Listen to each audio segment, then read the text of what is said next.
Shalom, selamat pagi saudaraku. Salam sejahtera bagi kita semuanya. Pagi ini kembali kita akan disapa dengan kebenaran firman Tuhan. Sebelumnya mari kita berdoa. Bapa di surga penuh kasih karunia, syukur dan terima kasih kami panjatkan atas nafas kehidupan, atas kesehatan yang kami terima pada hari ini. Bapa, kiranya memberkati persekutuan ini, memberkati firman Tuhan yang menjadi renungan kami, sehingga kami dikuatkan dan tidak takut dalam beraktivitas kemanapun kami pergi. Kiranya Roh Kudus menolong kami untuk mengerti dan melakukan firman Tuhan. Amin. Bapak Ibu jemaat yang dikasihi Tuhan Yesus Kristus, firman Tuhan sebagai renungan kita pada hari ini diambil dari kitab Yakobus pasal 5 ayat 3. Saya akan bacakan firman Tuhan. Dikatakan, emas dan perakmu sudah berkarat, dan karatnya akan menjadi kesaksian terhadap kamu, dan akan memakan dagingmu seperti api. Kamu telah mengumpulkan harta pada hari-hari yang sedang berakhir. Demikian firman Tuhan. Saudaraku, Yakobus sering sekali disebut dengan Amos Perjanjian Baru, karena dengan semangat dia membahas tentang ketidakadilan atau ketidakbenaran. Salah satunya adalah tentang kekayaan yang fokus pada diri sendiri. Sebenarnya bukan hanya Yakobus saja yang membicarakan tentang kekayaan. Ada beberapa kitab di Alkitab. Contohnya seperti Amsal pasal 22 ayat 16, demikian juga di kitab Lukas pasalnya yang ke-16 ayat 19 sampai dengan 31 tentang perumpamaan Lazarus dan orang kaya. Saudaraku, berbicara tentang kekayaan tentu saja sangat menarik. Karena secara natur manusia atau sifat dasar manusia pastilah ingin menjadi kaya. Tetapi dalam hal ini Yakobus mempunyai alasan yang kuat. Bukan berarti dia anti kepada orang kaya. Meskipun nadanya keras, namun kabar baiknya adalah bahwa perkataannya ini sebenarnya ditujukan kepada orang-orang kaya tertentu saja. Siapa sajakah mereka? Mereka adalah orang-orang kaya yang pertama adalah mengumpulkan harta pada hari-hari terakhir.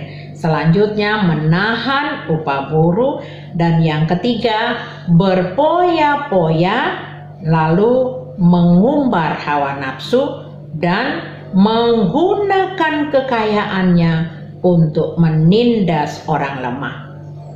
Saudaraku, dalam hal ini Yakobus konsisten dengan ajaran Perjanjian Baru secara umum yang menentang orang kaya, tetapi yang notabene bukan karena mereka orang kaya atau bukan karena kekayaannya, tetapi yang mau ditekankan di sini adalah karena mereka telah gagal mengelola kekayaan yang dimiliki tersebut dengan benar dan baik.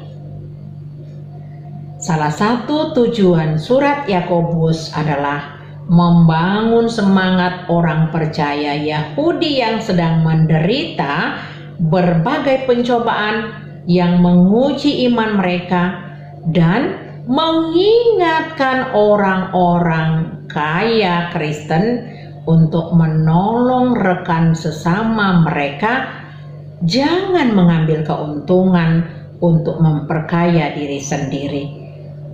Saudaraku, mencari kekayaan itu tidak salah. Mencari kekayaan itu sah-sah saja. Banyak tokoh di dalam Alkitab yang diberkati Tuhan dengan kekayaan melimpah, tetapi dengan catatan mereka hidup sesuai dengan kehendak Tuhan. Contohnya adalah Abraham. Tuhan memberkati Abraham dengan satu tujuan, supaya hidup Abraham menjadi berkat bagi bangsa-bangsa. Dengan demikian kita dapat mempergunakan harta kekayaan kita untuk memuliakan Tuhan.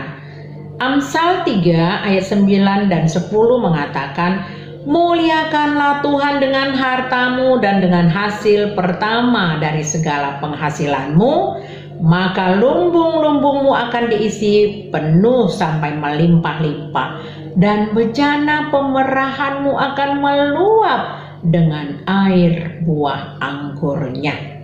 Oh, tentu saja sangat luar biasa janji Tuhan bagi yang memuliakannya. Persoalannya adalah jika kekayaan menjadi tujuan utama, yakni mengandalkan uang dan tidak memperdulikan sesama, atau ada orang yang menganggap belum layak memberi atau berbagi kepada sesama, padahal hidupnya sudah mapan, tetapi selalu menganggap dirinya belum waktunya untuk berbagi.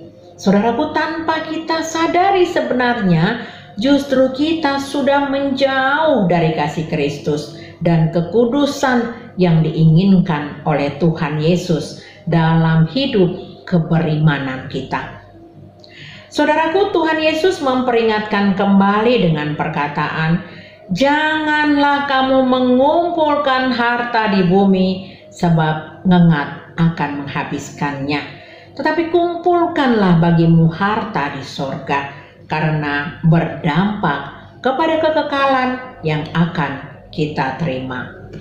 Saudaraku, untuk itu kembali kita disapa oleh Tuhan melalui perikop ini, bahwa harta dunia sifatnya adalah sementara, akan hilang dalam sekejap.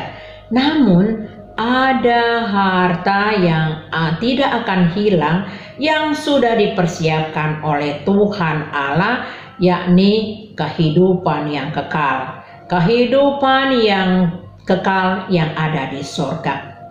Oleh karenanya, mari kita lebih mengutamakan mencari kekayaan abadi daripada kekayaan dunia yang tidak abadi. Saudaraku, jika seseorang mengandalkan harta sebagai jaminan masa depannya, ia perlu menangis dan meratap. Kenapa? Karena kekayaan bisa tiba-tiba saja meninggalkan, rapuh. Karena kalaupun seumur hidup harta bisa kita jaga, namun pada saat kita mati kita tidak membawa apa-apa. Saudaraku, inti dari Yakobus 5 ini adalah bahwa iman Kristen sesungguhnya wajib dinyatakan dalam perbuatan baiknya. Kenapa? Sebab kita telah ditebus oleh Yesus Kristus. Dengan darahnya kita sudah dibayar lunas di kayu salib, dan kita sudah ditebus dan kita sudah diperdamaikan dengan Allah. Itulah sebagai wujud terima kasih kita kepada Tuhan, yaitu dengan perbuatan baik kita. Dan lewat surat Yakobus ini kita juga diingatkan menjadikan harta kita sebagai alat penyaluran berkat, alat untuk menyatakan kasih Allah dengan menolong sesama. Dengan begitu, kekudusan hidup kita dapat terjaga dan kasih kita dapat terwujud. Akhirnya saudaraku, renungan kita hari ini ditutup dengan perkataan Raja Salomo dalam Amsal 3 ayat 9, muliakanlah Tuhan dengan hartamu dan kekayaanmu. Amin. Mari kita berdoa. Terima kasih Tuhan untuk firman Tuhan pada pagi hari ini yang memberikan kekuatan baru kepada kami, agar kami memuliakan Tuhan dengan harta yang Tuhan berikan kepada kami, sebab kami sudah ditebus oleh darah-Mu. Dan sebagai wujud syukur kami harus berbuat baik dan peduli kepada sesama kami. Di dalam nama anak-Mu Tuhan Yesus Kristus kami berdoa. Amin. Kasih karunia dari Tuhan Yesus Kristus, kasih dari Allah Bapa, dan persekutuan dari Roh Kudus memberkati kita hari ini sampai selama-lamanya. Amin. Selamat beraktivitas, Tuhan Yesus memberkati.